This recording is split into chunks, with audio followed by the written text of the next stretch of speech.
우와, 진짜 크시네요. 질려보는 거니까 움직이지 마세요. 나는 그 문장을 머릿속으로 수십 번 곱씹었다. 55년이라는 긴 세월을 살면서 내 입에서 그런 말이 나오리라곤 상상조차 해본 적이 없었다. 하지만 그날 진료실에 들어온 그 남자 앞에서 나는 나도 모르게 그만 속삭이고 말았다. 마치 수십 년 전 낡은 교실 창문 너머로 그를 몰래 바라보던 수줍은 소녀처럼. 그의 엄청난 크기에 나도 모르게 눈이 휘둥그레졌고 심장은 미친 듯이 날뛰었다. 나는 억지로 고개를 돌려 애써 침착한 척했지만 내 손끝은 이미 그의 몸을 향해 다가가고 있었다. 그 순간 나는 알았다. 나의 이성은 오래전에 이미 무너졌고 이제 남은 건 오직 본능뿐이라는 것을. 내 이름은 이미연. 이 동네에서 조용히 산부인과를 운영하고 있는 55세의 평범한 의사다. 평범하다는 단어가 내 삶에 가장 잘 어울리는 말일 것이다. 남편과 이혼한 지는 벌써 10년이 다 되어간다. 누가 먼저 잘못한 것도 아니었다. 그냥 같이 살다 보니 서로에게 무관심해졌고 서로의 삶을 방해하지 않는 것이 최선이라고 생각했다. 그렇게 우리는 조용히 이별했다. 처음 혼자가 되었을 때는 홀가분했다. 밥 차려줄 사람도, 청소할 사람도, 눈치 볼 사람도 없었다. 나는 그 자유를 만끽하며 살았다. 하지만 그 자유는 오래가지 않았다. 어느새 나는 익숙한 고독 속에 잠겨버렸다. 저녁 늦게까지 병원에 남아 환자들의 차트를 정리하고 퇴근 후에는 빈집에 홀로 앉아 텔레비전을 켰다. 텅 빈 공간은 나의 외로움을 더욱 극명하게 보여주었다. 가끔씩 아들, 딸에게서 전화가 왔다. 엄마, 괜찮지? 식사는 잘 챙겨 먹고 그들의 목소리는 다정했지만 나는 그들의 안부 전화 속에서 알 수 없는 외로움을 느꼈다. 그들은 이제 그들의 가정을 꾸리고 그들의 삶을 살아가고 있었다. 나는 더 이상 그들의 삶의 중심이 아니었다. 나는 그저 그들의 기억 속에 갇혀있는 한낱 지나간 존재일 뿐이었다. 나는 나의 외로움을 숨기기 위해 더 바쁘게 살았다.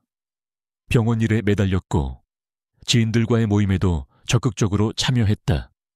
하지만 사람들과 함께 있을 때도 나는 늘 혼자였다. 나는 그들의 대화 속에서 내 존재를 잃어버렸고 그들의 웃음 속에서 나의 슬픔을 숨겼다. 나의 마음 한구석은 점점 더 텅 비어갔다. 나는 나의 삶에 더 이상 어떤 색깔도 없다는 것을 깨달았다. 모든 것이 무채색이었다. 그러던 어느 날 나는 병원 접수 명단에서 익숙한 이름을 발견했다. 전구진. 그 이름을 보는 순간 나의 손끝이 저릿해왔다. 그 이름은 나의 20대 시절 나의 심장을 미친 듯이 뛰게 했던 한 남자의 이름이었다. 대학 캠퍼스를 거닐며 낡은 책가방을 메고 다니던 말수가 적고 조용했던 그 사람. 나는 그에게 말 한마디 제대로 걸어본 적도 없었다. 그저 멀리서 그를 바라보는 것만으로도 행복했던 나의 첫사랑이었다. 나는 그저 동명이인일 거라고 생각했다. 하지만 간호사 지은 씨의 목소리가 들려왔다. 원장님, 전구진 환자분 진료 준비됐습니다. 나는 심장이 멎는 듯했다. 나는 심호흡을 하고 거울을 보며 애써 표정을 다듬었다. 55세의 나는 20세의 수줍은 소녀가 아니었다. 나는 평온하고 차분한 의사여야 했다. 잠시 후 진료실 문이 열리고 그가 들어왔다. 세월의 흔적이 묻어있는 얼굴이었지만 나는 단번에 그를 알아볼 수 있었다. 여전히 단정하고 깔끔한 인상, 그리고 깊은 눈빛. 그는 나를 보며 고개를 숙여 인사했다. 안녕하세요. 그의 목소리는 낯설지 않았다. 분명 그 사람이었다. 하지만 역시 그는 나를 알아보지 못했다. 나는 대학 시절 너무도 조용하고 눈에 띄지 않는 학생이었으니까. 나는 숨을 삼키며 그에게 물었다. 어디가 불편하셔서 오셨어요? 그는 조용히 말했다. 아랫배가 좀 묵직하고 소변 볼 때 따끔거려서요. 나는 습관적으로 키보드의 증상을 입력했다. 그리고 그에게 침대에 누워 달라고 말했다.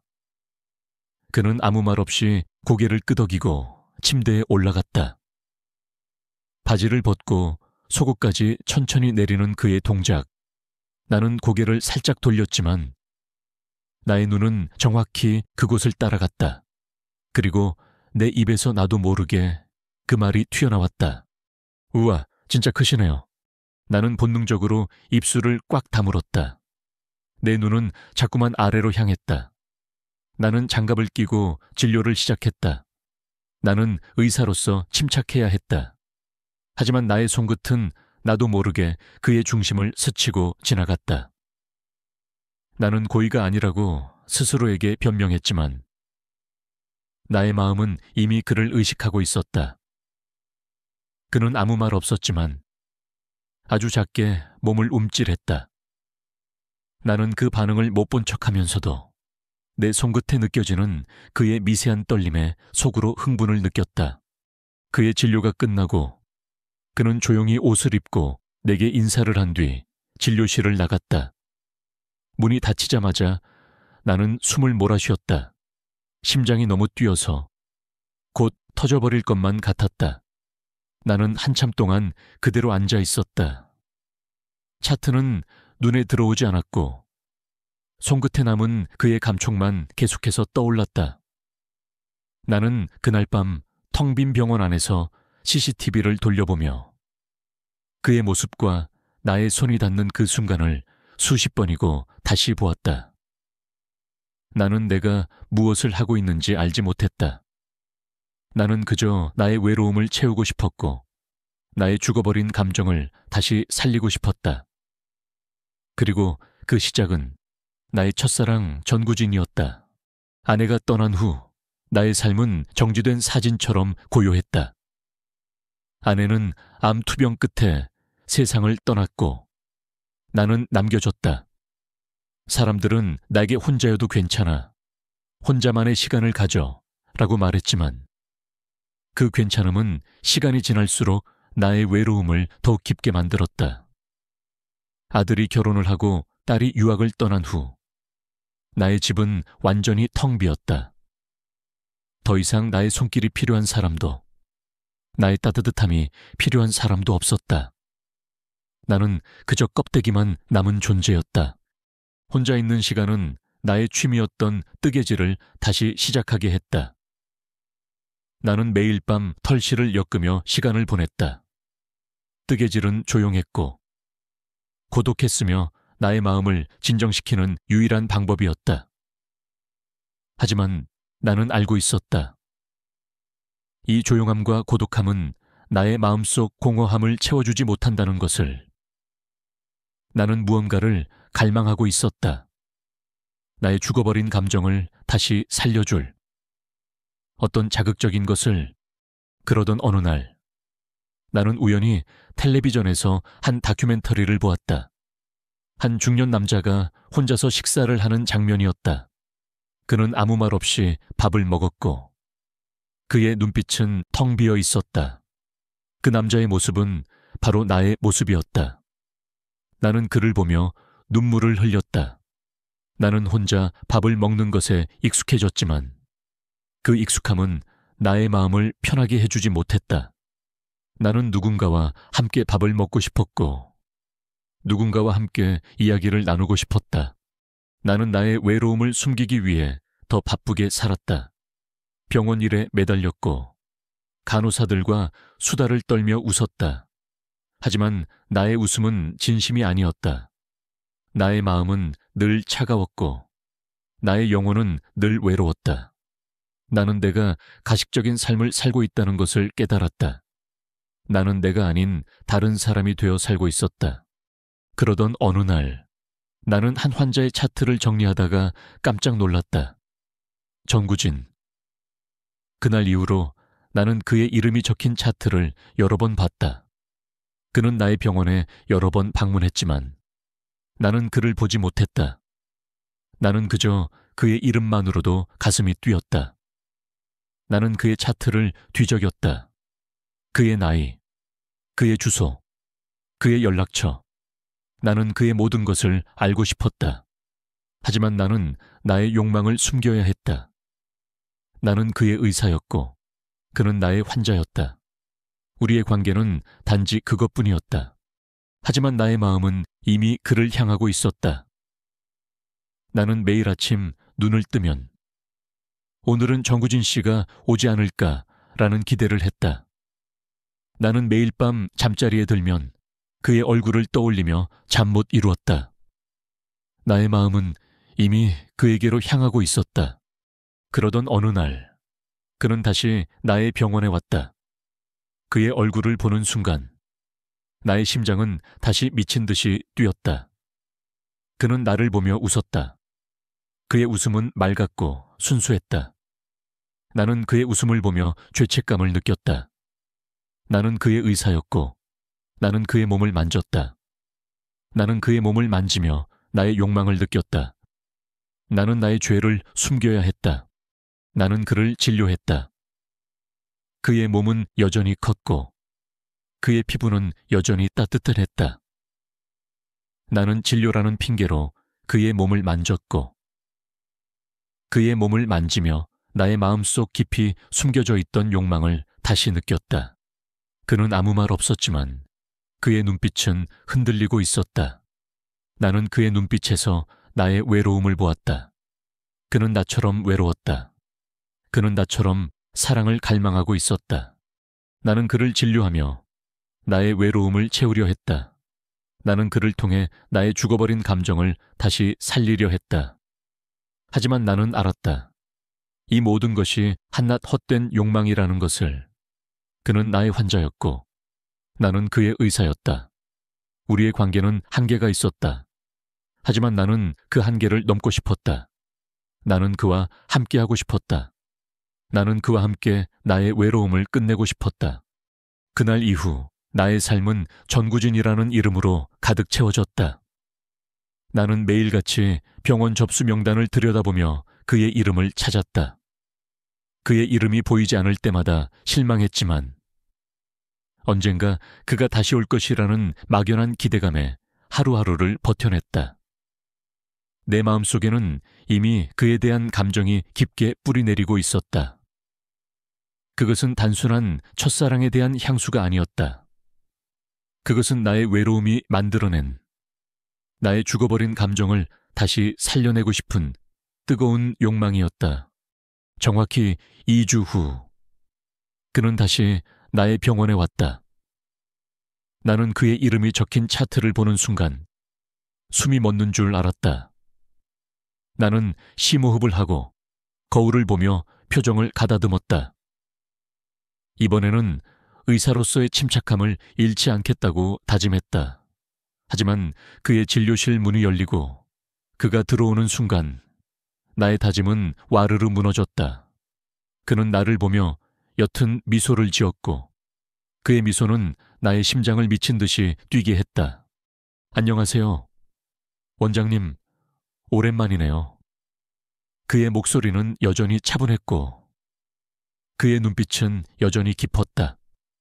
나는 그의 눈빛을 피할 수 없었다. 나는 그를 보며 애써 침착한 목소리로 말했다. 안녕하세요. 몸은 좀 어떠세요? 약 잘 먹었더니 많이 좋아졌어요. 근데 혹시 몰라서 초음파 검사를 좀 더 받아볼까 해서요. 나는 그의 말에 속으로 환호성을 질렀다. 초음파 검사는 그와 더 오래, 더 깊이 마주할 수 있는 기회였다. 나는 그를 침대로 안내했다. 그는 아무 말 없이 바지를 내리고 침대에 누웠다. 그의 몸은 여전히 단단했고 그의 피부는 여전히 따뜻했다. 나는 장갑을 끼고 초음파 젤을 그의 복부에 발랐다. 차가운 젤이 그의 피부에 닿자 그는 살짝 몸을 움찔했다. 그 작은 반응 하나에도 나의 심장은 요동쳤다. 나는 초음파 탐촉자를 그의 복부에 대고 천천히 움직였다. 나는 진료라는 핑계로 그의 몸을 만졌고 그의 몸을 만지며 나의 손끝에 느껴지는 그의 천에 온몸이 전율했다. 나는 그의 눈치를 살폈다. 그는 눈을 감고 있었지만 그의 입술은 아주 살짝 벌어져 있었고 그의 목덜미는 미세하게 떨리고 있었다. 나는 그가 나의 터치를 의식하고 있다는 것을 알았다. 그 애매모호한 반응은 오히려 나를 더 흥분시켰다. 나는 그의 눈을 피해 모니터를 바라보며 말했다. 조직 손상은 없어 보이시고요. 염증 반응도 많이 좋아지셨네요. 나의 목소리는 최대한 차분하게 들리려 애썼지만 나의 손은 나도 모르게 그의 중심을 감쌌다. 나는 진료의 일부인 것처럼 자연스럽게 그의 몸을 쓰다듬었다. 그는 거부하지 않았고 오히려 내게 몸을 맡기는 듯했다. 나는 그의 무표정한 얼굴을 보며 그의 몸에서 느껴지는 미세한 떨림에 흥분을 감출 수 없었다. 진료가 끝난 후 나는 그에게 말했다. 오늘 검사는 끝났습니다. 다음에 또 오세요. 그는 조용히 옷을 입고 내게 고개를 숙여 인사했다. 그리고 그는 진료실을 나갔다. 문이 닫히자마자 나는 의자에 주저앉아 숨을 몰아쉬었다. 나의 가운은 땀으로 축축했고 나의 손끝은 그의 천으로 아직도 뜨거웠다. 그날 밤 나는 다시 CCTV를 돌려보았다. 모니터 속에 나는 진료라는 이름 아래 그의 몸을 만지고 있었다. 그리고 그의 몸은 나의 손길에 반응하고 있었다. 나는 그 화면을 보며 스스로를 위로했다. 이것은 단순한 욕망이 아니라고. 이것은 서로의 외로움에 이끌린 우리 둘만의 감정이라고. 하지만 나는 알고 있었다. 이것은 위험한 관계라는 것을. 나는 의사였고 그는 나의 환자였다. 우리는 넘지 말아야 할 선을 넘고 있었다. 하지만 나는 그 선을 넘는 것이 나의 삶의 유일한 활력소가 될 것이라고 생각했다.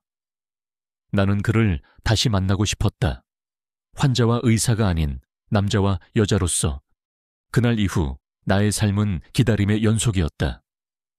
나는 매일같이 진료 명단을 들여다보며 전구진이라는 이름을 찾았다.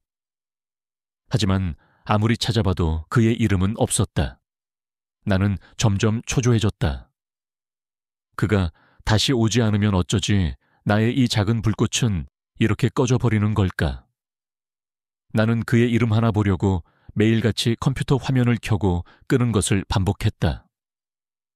나의 마음은 불안과 희망 사이를 오가며 흔들렸다. 그러던 어느 날 나는 마침내 용기를 내기로 결심했다. 나는 그를 다시 보고 싶었다. 환자와 의사가 아닌 인간 대 인간으로서. 나는 그의 차트를 다시 꺼내 들었다. 차트에는 그의 이름과 주소, 그리고 휴대폰 번호가 적혀 있었다. 나의 손가락은 떨렸지만 나는 억지로 그 떨림을 눌러가며 그의 번호를 눌렀다. 그리고 아주 간단한 메시지를 보냈다. 안녕하세요. 비뇨기과 진료를 받으셨던 이미연입니다. 몸은 좀 괜찮으신가요? 메시지를 보내고 나서 나의 심장은 멈출 듯이 뛰었다. 나는 휴대폰을 내려놓지 못하고 한참 동안 화면만 들여다보았다. 답장이 올까, 언제 올까, 혹시라도 오지 않으면 어쩌지. 나는 긴장과 후회, 그리고 희망이 뒤섞인 감정 속에서 한참을 보냈다. 그리고 한참 뒤 짧은 답장이 왔다. 네, 안녕하세요. 덕분에 요즘은 좀 괜찮아졌습니다. 그의 무심한 듯 짧은 한 줄의 문자였다. 하지만 나는 그 한 줄만으로도 가슴이 벅차올랐다. 나는 그의 답장에 용기를 얻어 다음 메시지를 보냈다. 혹시 괜찮으시면 제가 커피 한 잔 사드리고 싶은데 괜찮으실까요? 나는 다시 한번 심장이 멎는 듯한 긴장감 속에서 그의 답장을 기다렸다. 그리고 곧이어 그에게서 답장이 왔다. 네, 괜찮습니다. 시간 괜찮으실 때 말씀해 주세요. 나는 그 문자를 받은 순간 기쁨과 떨림, 그리고 혼란스러움이 뒤섞인 감정에 휩싸였다. 그가 왜 나의 제안을 수락했는지, 그의 마음속은 어떤지 알 수 없었다. 하지만 괜찮았다. 그저 그가 나를 만나주겠다는 사실 하나만으로 충분했다. 나는 곧바로 그에게 주말 오후 시간을 제안했다. 주말 오후, 나는 병원 근처의 작은 카페에서 그를 기다렸다. 그를 처음 본 건 카페 가장자리 창가 자리였다. 평범한 듯하면서도 깔끔하고 단정한 그런 사람. 내가 기억하는 그 모습 그대로였다. 나는 그를 보며 미소를 지었다. 오래 기다리셨어요. 아니요, 금방 왔어요. 그의 말투는 여전히 조용하고 감정이 드러나지 않았다. 나는 웃으며 자리에 앉았고 조용히 커피를 주문했다. 우리는 짧은 말들을 주고받으며 천천히 커피잔을 들었다. 창밖으로 흐린 햇빛이 들었고 테이블 위 그림자마저 어쩐지 조용했다. 혹시 결혼은 하셨어요? 나는 조심스럽게 물었다. 그는 잠시 멈칫했지만 곧 대답했다. 아니요, 바쁘게 살다 보니 아직. 그 말에 나는 심장이 저릿했다. 순간 심장이 철렁 내려앉았다가 금세 따뜻하게 퍼지는 기분이었다. 그래도 다행이다. 혼자가 아니었으면 이런 감정은 처음부터 꾹 눌러야 했을 텐데. 마음속 깊은 곳에서부터 뭔가 조심스럽게 피어나는 느낌이었다. 그동안 혼자서 쌓아뒀던 감정들, 이제는 조금쯤 꺼내도 되지 않을까 싶은 마음. 저는 혼자 산 지 꽤 됐어요. 이혼한 지는 10년 됐고요. 그가 고개를 끄덕이며 내 눈을 마주 보았다. 그는 처음으로 짧게 웃었다. 저도 그래요. 혼자 지내는 게 익숙해졌는데 말할 사람이 없다는 게 이렇게 무거운 줄은 몰랐죠. 그 짧은 대화들이 우리 사이에 뭔가를 조금씩 만들어주고 있었다. 나는 긴 시간 바라만 보던 사람이 내 앞에서 이렇게 진짜 이야기를 하고 있다는 사실만으로도 조금 살아있는 것 같았다. 커피 2잔이 비워질 무렵 그가 먼저 말했다. 밥에운 드셨어요? 아니요, 오늘 점심도 안 먹고 그냥 나왔어요. 그럼 뭐라도 드시죠. 우리는 조용한 선술집으로 향했다. 창이 작고 조명이 노란색인 곳. 안쪽 구석에 자리를 잡고 앉았다. 우리는 조용히 술잔을 마주쳤고 한 모금, 또 한 모금. 소주는 조금 썼고 말은 조금씩 부드러워졌다. 혼자서 살면 많이 외로우셨겠어요. 내 질문에 그는 잔을 내려놓으며 말했다. 혼자 있는 시간이 오래되니까 감정이 없어지더라고요. 하루 종일 말도 안 하고 기대도 안 하고 그냥 그렇게 살고 있죠. 그 말이 나를 더 흔들었다. 나도 그렇게 느꼈었기 때문이다. 나와 같은 외로움을 느끼고 있는 그를 보니까 그게 더 아프고 더 가깝게 느껴졌다. 나는 술잔을 더 채우며 그를 바라보았다. 그도 내 시선을 피하지 않았다. 말없이 아주 조용히 나를 바라보았다. 술기운 때문이었을까 그 시선이 너무 뜨겁게 느껴졌다. 선술집을 나왔을 때 밤바람은 차가웠다. 그의 손등이 내 손을 스치듯 닿았다. 나는 그걸 피하지 않았고 그도 자연스럽게 내 손을 가볍게 잡았다. 우리 손은 꼭 잡지도 않았고 그렇다고 놓지도 않았다. 그 애매함이 오히려 더 짜릿했다. 그렇게 우리는 천천히 걷다가 말도 없이 멈춰 섰고 나는 조용히 그를 바라보았다. 그도 나를 바라보다가 말했죠. 가깝고 조용한 데서 더 이야기하실래요? 나는 고개를 천천히 끄덕였다. 그리고 아무 말 없이 따라 걸었다. 어둠이 내린 골목, 희미하게 빛나는 모텔 간판이 우리의 발걸음을 멈추게 했다. 나는 아무 말 없이 그를 바라보았고 그도 나를 바라보았다. 그의 눈빛은 여전히 차분했지만 그 속에 숨겨진 어떤 감정이 나를 흔들었다. 그는 먼저 모텔 문을 열었고 나는 그의 뒤를 따라 안으로 들어섰다. 좁고 조용한 방 안. 우리는 다시 마주 섰다. 침묵이 길게 이어졌고 그 침묵 속에서 우리의 심장 소리만이 울려 퍼졌다. 그가 먼저 다가왔다. 내 손을 잡고 조심스럽게 입술을 맞추었다. 나는 눈을 감았고 그의 손이 나의 허리를 감쌌다. 나의 손도 그의 등을 감싸 안았다. 우리의 입술이, 손이, 숨이 뒤엉켰다. 우리는 서로의 외로움을 벗겨내듯 조심스럽게 쓰다듬었다. 나는 그 순간만큼은 모든 것을 잊었다. 나이도, 이혼도, 외로움도, 그리고 의사로서의 직업도. 나는 그저 한 남자 댁에서 사랑을 갈구하는 평범한 여자였다. 그의 몸이 내 안으로 들어왔을 때 나는 입술을 깨물며 신음을 삼켰다. 그 느낌은 꿈에서 느꼈던 것과 다르지 않았다. 익숙한 듯 자연스러웠고 서로를 원하는 마음만이 방 안을 가득 채웠다. 우리는 천천히 그리고 깊이 그렇게 하나가 되었다. 모든 것이 끝난 후 나는 그의 품에 기대어 누웠다.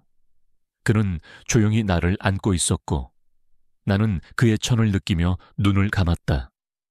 그 순간만큼은 세상에서 가장 편안했다. 외롭지 않았고 무섭지 않았고 누구보다 살아있다고 느껴졌다. 그날 이후 나의 삶은 완전히 달라졌다. 매일 아침 눈을 뜨면 가장 먼저 생각나는 사람이 있었고 출근길에도 환자를 진료할 때도 심지어 아무 말 없이 밥을 먹는 순간에도 내 머릿속에는 오직 그 사람뿐이었다. 전구진. 그는 다시 나를 찾아오지 않았다. 하지만 나는 그를 기다리지 않았다. 내가 먼저 다가갔으니까. 처음에는 잘 지내시죠? 라는 짧은 안부 문자로 시작했다. 그 다음에는 오늘은 병원 일찍 끝나요. 커피 한 잔 어때요? 라고 물었다. 그는 단답형이었지만 나의 제안을 거절한 적은 없었다. 그리고 그렇게 우리는 몇 번이고 만났다. 카페에서, 공원 벤치에서, 병원 근처 조용한 식당에서. 특별한 대화 없이도 우리는 편안했다. 그는 항상 나보다 말을 적게 했지만 그 침묵조차 내게는 좋았다. 그의 옆에 앉아 그의 천을 느끼고 그의 조용한 숨소리를 듣는 것만으로도 나는 행복했다. 나는 이미 그 사람에게 깊이 중독되어 있었다. 나는 어느 날 그가 운영하는 카페에 찾아갔다. 그가 카페를 운영한다는 말을 듣고 나는 나도 모르게 그가 보고 싶어 가게 문 앞에서 한참을 서성였다. 미연 씨. 그가 놀란 얼굴로 나를 보며 말했다. 나는 모르는 척 웃으며 말했다. 가까이에 있다가 커피가 마시고 싶어서요. 그는 아무 말 없이 고개만 끄덕였고 나는 조용히 창가 쪽 자리에 앉았다. 그가 직접 만든 커피를 받아들었을 때 이상하게도 눈물이 날 뻔했다. 그의 손이 닿은 컵, 그의 공간, 그의 온기, 그걸 내가 이렇게 마실 수 있다는 게 너무나 감사했다. 그의 가게에 다시 또 갔고 그는 특별한 반응 없이 커피를 내줬다.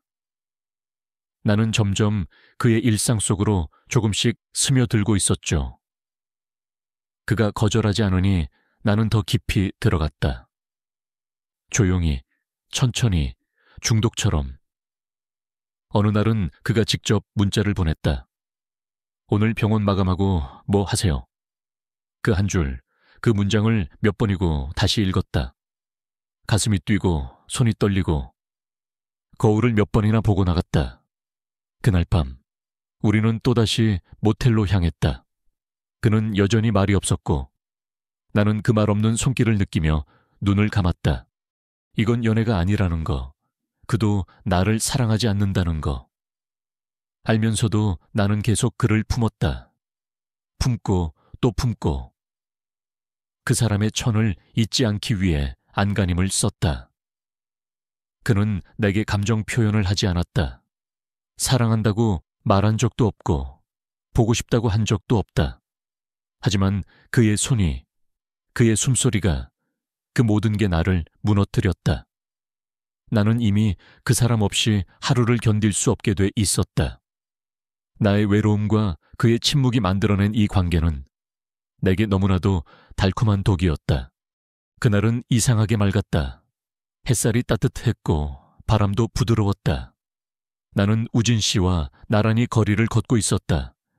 그의 손이 자연스럽게 내 손을 감쌌고 나는 그 손을 꼭 쥐었다.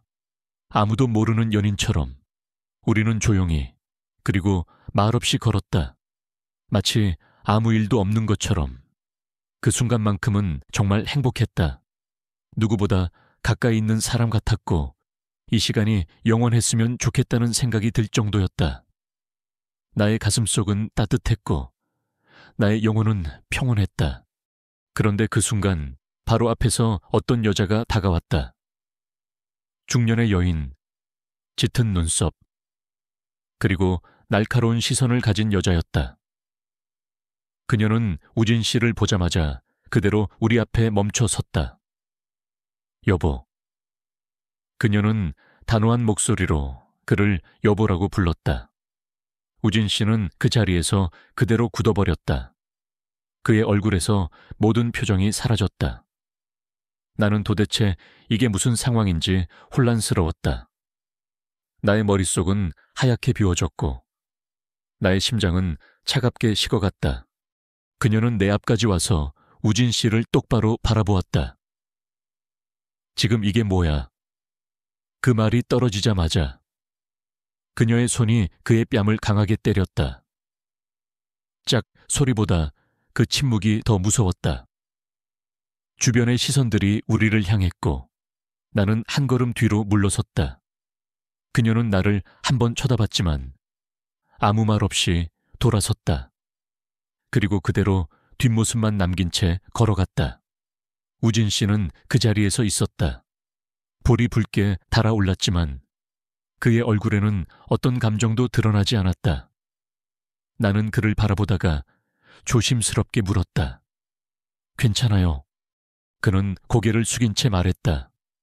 집에 가야겠어요. 그 말 한마디를 남기고 그는 내게 어떤 설명도 없이 돌아섰다. 나는 그를 붙잡지도 따라가지도 않았다. 그저 멍하니 서 있었다. 따뜻했던 햇살이 갑자기 너무 차갑게 느껴졌다. 그렇게 그는 내 곁에서 말없이 사라졌다. 나의 손을 잡고 있던 그의 손은 이미 차갑게 식어 있었다. 그는 내게 결혼하지 않았다고 거짓말했었던 것이다. 왜일까? 왜 그런 거짓말을 했을까 하지만 나는 그 이유를 그에게 묻고 싶지 않았다. 그냥 이렇게 그와 멀어질까봐. 그게 더 겁이 났다. 그날 이후로 그는 완전히 사라졌다. 연락도 답장도 없었다. 전화는 받지 않았고 문제는 아무런 응답이 없었다. 처음에는 이해하려 했다. 아내에게 들켰으니 당연한 일이라고. 시간이 좀 지나면 다시 연락이 오겠지. 그럴 거라고 믿었다. 하지만 이틀, 사흘, 일주일, 시간이 지나도 그는 돌아오지 않았고 나는 그 사람에게만 고정된 채로 망가져갔다. 병원 일도 손에 잡히지 않았다. 진료 중에도 자꾸 멍해지고 환자의 말이 귀에 들어오지 않았다. 간호사 지은 씨가 걱정스럽게 물었다. 원장님, 어디 편찮으세요? 나는 웃으며 괜찮다고 했지만 그날따라 목소리조차 제대로 나오지 않았다. 밤에는 잠이 오지 않았다. 침대에 누워 천장을 보다가 휴대폰만 들여다보았다. 그 사람 사진도 없고 목소리도 없는데 문자 하나라도 또 올까봐 계속 화면만 켜고 껐다가 다시 켜고 그 짓을 몇 시간을 반복했다. 문자도 수십 통 보냈다. 왜 거짓말을 했는지에 대해서는 이유를 묻지 않았다. 괜찮으세요. 말이라도 좀 해주세요. 제발 단 한 줄만이라도 오길 바랐지만 답장은 없었다. 나는 점점 조급해졌고, 조급함은 불안이 되고, 불안은 집착이 되었다. 나는 하루는 그의 카페 앞까지 찾아갔다. 가게 유리문 밖에서 안을 들여다봤는데 커튼이 내려져 있었다. 영업 안 하는 날도 아닌데 문도 닫혀 있었고 안에 불도 꺼져 있었다. 그 사람도, 그의 흔적도 없었다. 길가에 멍하니 서 있다가 어깨 위로 눈물이 떨어졌다. 감기 때문도 아니고 비 때문도 아니었다. 그냥 너무 속이 쓰렸다. 사랑은 그 사람이 아니라 그를 기다리는 내가 더 깊게 앓는 거였다. 그날 밤 나는 다시 메시지를 보냈다. 무슨 말이라도 듣고 싶었다. 변명이든 또 거짓말이든 그냥 아무 말이라도 좋겠다고 생각했다. 우진 씨, 제가 그냥 미안해요. 다시는 안 볼게요. 그러니까 한마디만 해주세요. 그렇게 혼자 그를 생각하며 중얼거렸다. 그리고 그날 답장이 왔다. 휴대폰이 띵하고 울렸을 때 나는 너무 놀라서 손에서 폰을 떨어뜨릴 뻔했다. 떨리는 손으로 화면을 켰다. 미안해요. 거짓말해서 우리 선을 너무 넘어버린 것 같아요. 딱 그 한 줄 나는 그 자리에서 주저앉았다. 정말로 다리에 힘이 풀렸다. 숨이 막혔고 가슴이 조여왔다. 눈물이 아니라 그냥 안에서 뭔가 와르르 무너져 내리는 기분이었다. 선을 넘었다는 말.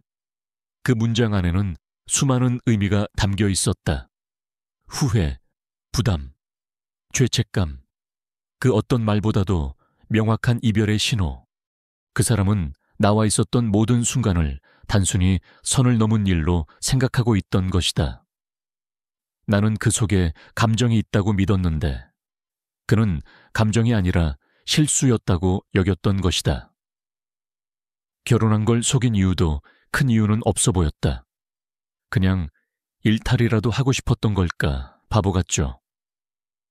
나는 혼자 사랑이라고 믿었는데 그는 그저 스쳐간 거였다. 나는 그 답장을 수백 번 읽었다. 침대에 앉아서, 거울 앞에서도, 화장실 세면대 앞에서도 그 한 문장만 계속 들여다보았다. 그러다 문득 깨달았다. 그를 놓아줘야 한다는 걸, 더 이상 붙들면 안 된다는 걸, 내가 계속 잡고 있으면 그 사람은 더 괴로워질 거라는 걸. 그래서 나도 아무 말 없이 휴대폰을 껐다. 처음으로 그를 놓아주기로 했다. 하지만 정말 끝일까? 이렇게 끝난 걸까? 나는 아직 그를 사랑하는데.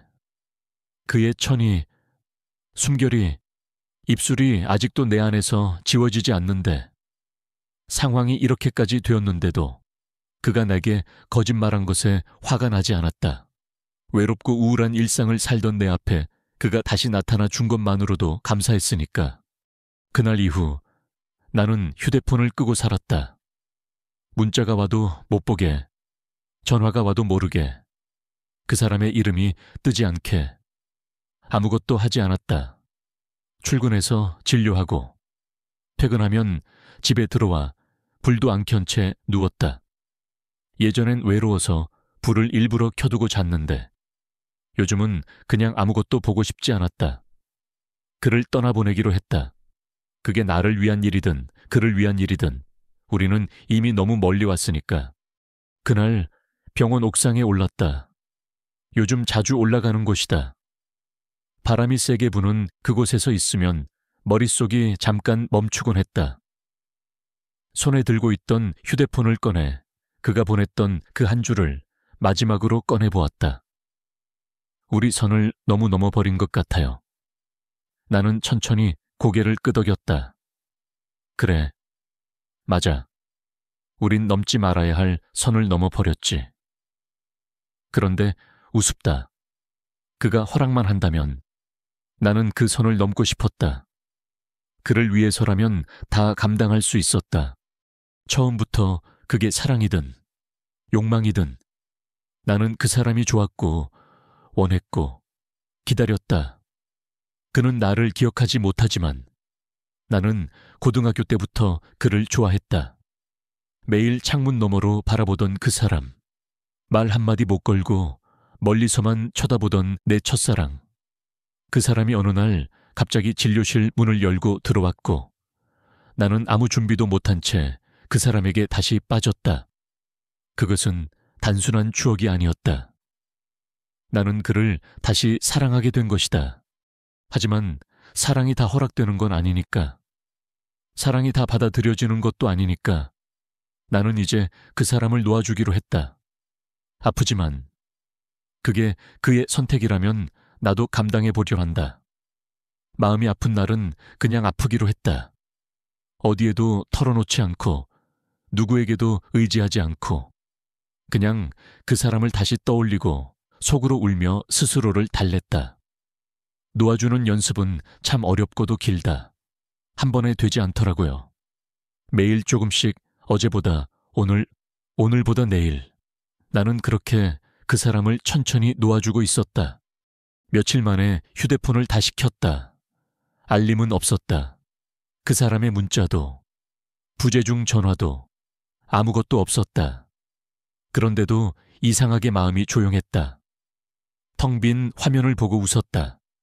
아무 일도 없구나. 그게 이제는 당연하다고 느껴졌다. 문득 병원 대기실에서 들려오는 사람들 목소리가 선명하게 들리기 시작했다. 김 선생, 오늘도 이 시간 오셨네. 야, 진료 빨리 끝내고 순댓국 먹으러 갈래. 그런 소리들이 예전엔 소음 같았는데 이젠 그 일상이 고맙게 느껴졌다. 진료실 책상에 앉아 환자의 차트를 하나씩 넘기고 웃으며 인사를 하고 증상 하나하나 살피고 처방을 쓰고 그런 모든 과정들이 내가 다시 제자리로 돌아왔다는 증거처럼 느껴졌다. 아직 그 사람을 완전히 잊은 건 아니었다. 가끔 눈 감으면 그 얼굴이 떠오르고 입술이, 손이, 몸이 문득 떠오를 때면 가슴이 철렁 내려앉았다. 하지만 이제는 울지 않았다. 그 사람이 내게 남긴 건 아픔이 아니라 내가 아직 살아있다는 감각이었으니까. 내가 누군가를 이렇게까지 좋아할 수 있었던 사람이라는 걸. 욕망하고 원하고 기다릴 수 있었던 사람이란 걸. 그 사람이 알려주었다. 그 사람은 날 몰랐고 지금도 모를 것이다. 내가 어떤 마음이었는지, 그 순간들이 나에게 어떤 의미였는지. 하지만 괜찮았다. 알지 못해도 나 혼자였어도. 그건 분명 내게 사랑이었으니까. 나는 다시 병원 문을 연다. 다시 진료를 시작하고 다시 하루를 살아간다. 그 사람과의 기억은 어느 조용한 서랍 속에 살며시 넣어둘 것이다. 어쩌다 생각나면 꺼내어 볼 수 있게. 하지만 더 이상 그 기억에 매달리지는 않을 것이다. 놓아주는 건 지우는 게 아니라 평생 간직하고 있는 것일지도 모른다. 사람의 기억이라는 게 참 희한하다. 지우고 싶다고 해서 지워지는 것도 아니고 붙잡고 싶다고 해서 오래 남아주는 것도 아니다. 그저 스스로 떠오를 때까지 기다리는 수밖에 없다.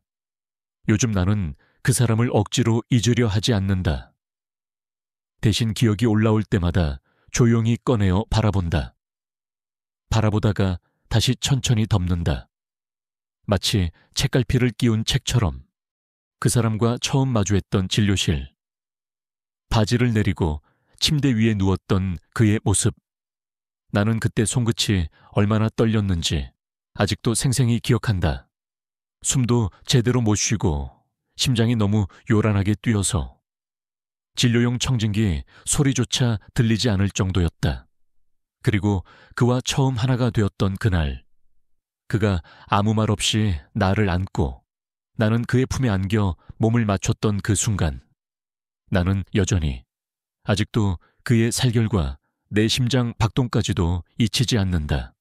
우리는 아무런 말 한마디 없이 몸을 섞었고 나는 그 모든 시간이 사랑이라고 믿었다. 그가 말이 없고 눈을 피할 때조차도 나는 그 침묵마저도 사랑의 방식이라 생각했다. 그런 내가 지금 생각하면 조금 우습기도 하다. 사랑이라기엔 너무 일방적이고, 관계라기엔 너무 불균형했고, 애틋하다기엔 너무 본능적이었으니까. 그런데도 나는 그 사람이 그립다. 지금도 그의 말투, 걸음걸이, 커피를 내리던 손, 침대에서 내 허리를 감싸던 그 두 팔, 그가 내게 보낸 마지막 문장, 우리 선을 너무 넘어버린 것 같아요. 그가 내게 했던 거짓말, 바쁘게 살다 보니 아직 결혼 못했어요. 나는 그 거짓말을 원망하지 않는다. 어쩌면 그 거짓말로 인해 그와 더 가까워진 것이니까. 나는 그의 거짓말조차 고마웠다. 우리가 만났던 순간들은 그 어떤 허락도 없었고 그 어떤 내일도 없었지만 그래도 나는 그 순간들이 너무나도 살아있었다. 내가 살아있었고 내가 여자였고 내가 사랑하고 있었다는 증거였다. 이제는 그 기억들이 나를 아프게 하지 않는다. 오히려 위로가 되기도 한다. 그만큼 내가 뜨거운 사람이었다는 걸. 그 사람 덕분에 알게 됐으니까 나는 가끔 그 사람과 함께했던 순간들을 조용히 떠올린다. 그 장면들이 마치 짧은 영화처럼 스쳐 지나간다. 진료실, 그가 조용히 문을 열고 들어오던 그 순간, 첫사랑이 그렇게 현실로 걸어 들어왔던 날, 나는 말도 안 되게 떨렸고 그는 나를 전혀 기억하지 못했었지. 그 낯선 눈빛, 그게 시작이었다. 초음파 진료. 나는 의사 가운을 입은 채 진료라는 이름 아래 그를 만졌다. 그의 몸은 반응했고 나는 내 욕망을 감출 수 없었다. 그걸 진료라고 말하면서 실은 나는 그 사람을 원하고 있었다. 병원 마감 후 혼자 남은 진료실에서 나는 CCTV를 돌려보며 그의 모습을 보며 스스로를 위로했던 밤을 기억한다. 차가운 의자에 앉아 모니터 속 그 사람을 보며 나는 조용히 혼자서 울고 흔들렸다. 모텔, 수차례의 침묵, 수차례의 교감, 그의 손이 내 등을 감쌌고 나는 그의 품에 숨었다. 그 순간 외롭지 않았다. 무엇보다 여자로서의 내가 살아있었다. 그건 욕망이었을까, 사랑이었을까? 그리고 그날 거리에서 마주친 그의 아내, 그가 맞은 뺨소리, 그가 고개를 돌리고 떠나던 뒷모습. 그 순간부터 나는 무너져갔다. 연락 두절, 내가 보낸 수십 개의 문자, 돌아오지 않던 대답, 그리고 마침내 도착한 단 한 줄의 메시지. 우리 선을 너무 넘어버린 것 같아요. 나는 그 말을 수없이 곱씹었고 결국 그를 놓아주기로 했다. 지금도 완전히 떠나보낸 건 아니다. 그 기억들은 여전히 내 안에 살아있다. 하지만 나는 더 이상 그 기억들에 붙잡혀 있지는 않는다. 나는 나로서 살아가고 있다. 혼자지만 외롭지 않은 날도 생겼고 그 사람 없이도 웃는 연습을 하고 있다. 기억은 사라지지 않는다. 하지만 그 기억을 건너는 법은 배울 수 있다. 그리고 나는 지금 그 모든 장면들을 조용히 건너고 있는 중이다. 병원 문을 여는 일상이 다시 시작되었다. 유감씨, 기상, 머리를 감고 환자 복장을 챙기고 하얀 가운에 이름표를 다시 걸고 진료실 의자에 앉아 컴퓨터를 켜면 접수 명단이 쭉 뜬다. 익숙한 이름들이 줄지어 있다. 이젠 그 명단에서 전구진이라는 이름을 찾지 않는다. 처음엔 본능처럼 자동으로 찾았는데 이제는 그러지 않기로 했다. 없다는 걸 알면서 찾는 건 스스로를 더 아프게 만드는 일이니까. 첫 환자가 들어왔다. 70대 어르신, 전립선 때문에 자주 오시는 분이다. 나는 웃으며 인사했고 그분도 웃으며 자리에 앉았다. 어르신, 요즘 밤에 몇 번이나 깨세요? 2번은 기본이에요. 약 드시는 건 괜찮으시고요. 그럭저럭 뭐 나이 탓이죠. 그 평범한 대화가 이상하게도 마음을 편하게 해주었다. 그 사람과의 시간을 지우려 하지 않아도 이렇게 다른 사람들과의 시간 속에서 나는 조금씩 다시 내 삶을 되찾고 있었다. 오후엔 젊은 남자 환자가 들어왔다. 30대 초반쯤 되어 보였고 불편하다는 부위를 설명하는 모습이 다소 어색했다. 나는 침착하게 설명하고 진료를 안내했다. 하의를 내려주시고 침대에 누워주세요. 그 문장을 말하는 내 목소리는 전보다 훨씬 차분해져 있었다. 예전처럼 떨리지도 않았고 의식적으로 피하지도 않았다. 나는 다시 의사로 돌아왔고 지금 내 앞에 있는 사람에게 집중할 수 있게 되었다. 가끔 문득 멍해질 때가 있다. 의자에 앉아 있다가 책상 너머의 풍경을 바라보다가 문득 그 사람의 얼굴이 떠오른다. 하지만 그 얼굴은 이제 그저 조용히 스쳐가는 그림자 같다. 익숙한 하루들이 쌓이고 있다. 점심 도시락을 먹고 간호사들과 가벼운 농담을 주고받고 계단을 오르내릴 때마다 무릎이 아프다고 중얼거리고 그런 자잘한 일상이 다시 나를 감싸고 있다. 나는 그 안에서 조금씩 숨을 쉬고 있다. 그 사람 없이도 나는 다시 살아가고 있다. 일상이 익숙해졌다고 생각한 순간에도 불쑥 아무런 경고도 없이 그 사람의 기억은 아주 느슨한 틈으로 들어왔다. 진료실 책상 위에 놓인 커피컵, 그가 내게 건넸던 따뜻한 아메리카노, 썼지만 향기 좋았던 그 한 잔, 그 사람 손에서 건네받았던 컵이 생각나서 문득 컵을 들다 말고 멈춘다. 계단을 오르다가 같이 걷던 어느 봄날 오후가 떠오르기도 한다. 햇살이 따뜻했고 우진 씨의 손이 내 손을 감싸던 그 감촉, 그 손등의 청아 굳은 살, 그 다정한 무게, 밤에 병원 마감 후 혼자 남은 진료실 불을 끄면 CCTV를 돌려보던 내가 떠오른다. 모니터 앞에서 혼자 숨죽이며 앉아있던 나, 그 사람의 움찔하는 반응을 기다리던 나.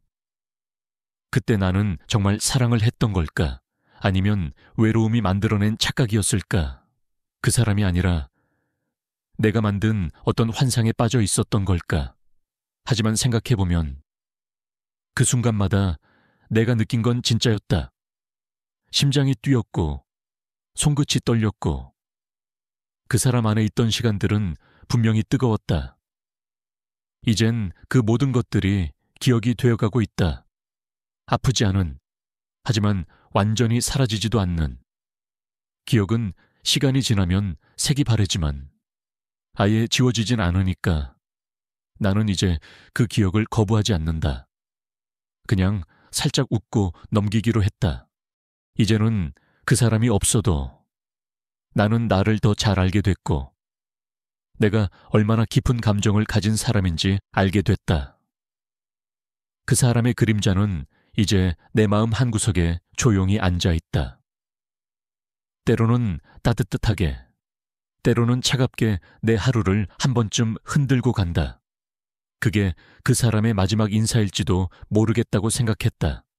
나를 흔들어 놓고 떠나가고 조용히 잊히는 것, 그것마저도 지금의 나는 받아들이기로 했다. 원장님, 다음 환자 들어오셨어요. 지은 씨의 익숙한 목소리가 진료실 문 너머로 들려왔다. 나는 모니터에서 눈을 떼고 고개를 끄덕였다. 네, 들어오세요. 환자가 들어오고 증상을 묻고 청진기를 대고 약을 처방하고 그 모든 과정이 이제는 다시 익숙한 일상이 되었다. 예전엔 진료하다 말고 문득 그 사람 생각이 떠올라 집중을 못하던 날이 많았는데 요즘은 그러지 않는다. 내가 눈앞에 있는 사람을 정확히 보고 있다. 어느 날 중년 남성 환자가 들어왔다. 과묵한 얼굴에 증상도 단순했다. 그가 하의를 내리고 진료 침대에 누웠다. 나는 장갑을 끼고 침착하게 진찰했다. 손이 떨리지도 않았고 내 안의 감정도 평온했다. 진료는 몇 분 만에 끝났고 그는 옷을 추스르고 감사하다고 말하며 나갔다.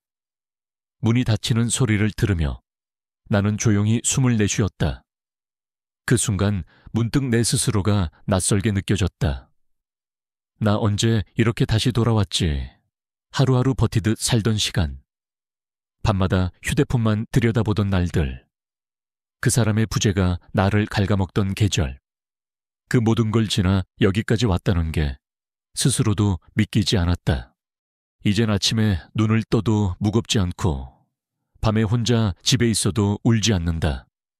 혼자 밥을 먹고 혼자 잠을 자고 혼자 영화를 보며 웃을 수 있게 됐다. 그가 없어서 무너졌던 시간들이 이제는 나를 다시 일으켜 세워주는 바닥이 되었다. 나는 그 바닥을 딛고 천천히 올라오고 있다.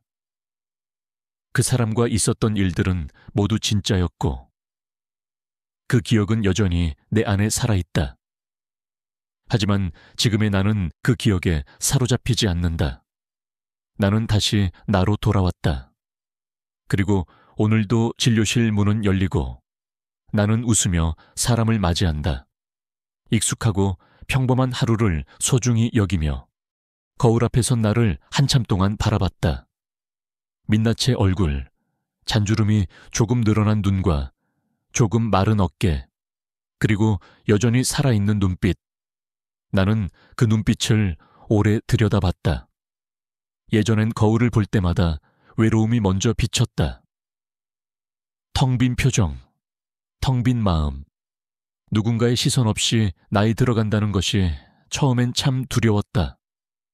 하지만 지금은 아니다. 이제 나는 내가 참 대견하다. 쓰러지지 않았고, 무너지지 않았고, 사랑을 했고, 욕망했고, 기꺼이 흔들렸고, 그리고 조용히 놓아줄 줄도 알게 됐으니까. 우리가 흔히 말하지 않나. 사랑은 타인을 통해 나를 들여다보게 된다고. 그 말 정말 맞다. 그 사람을 사랑하면서 나는 내 진짜 마음을 처음 들여다봤다. 내 안에 이렇게 깊은 욕망이 있었구나. 이렇게 간절한 외로움이 있었구나. 이렇게 여전히 사랑받고 싶은 내가 있었구나. 그런 나를 이제는 부끄러워하지 않는다. 그건 나를 살아있게 만든 감정들이었으니까. 나는 그 감정들 덕분에 여기까지 온 것이다. 사랑은 끝났지만 나는 여전히 사랑할 수 있는 사람이다. 누군가를, 혹은 나 자신을, 아니, 이제는 나 자신부터 제대로 사랑해 보려 한다. 나는 나를 안아주기로 했다. 모든 실수, 모든 흔들림, 모든 약함까지도 내가 나를 이해하고 품어줘야 다시 누군가를 만나도 더 단단히 설 수 있을 테니까.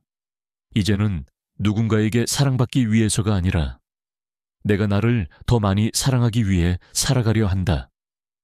혼자인 시간도 괜찮고 누군가와 함께하는 순간이 다시 온다면 그때는 전처럼 흔들리지 않을 수 있을 것이다.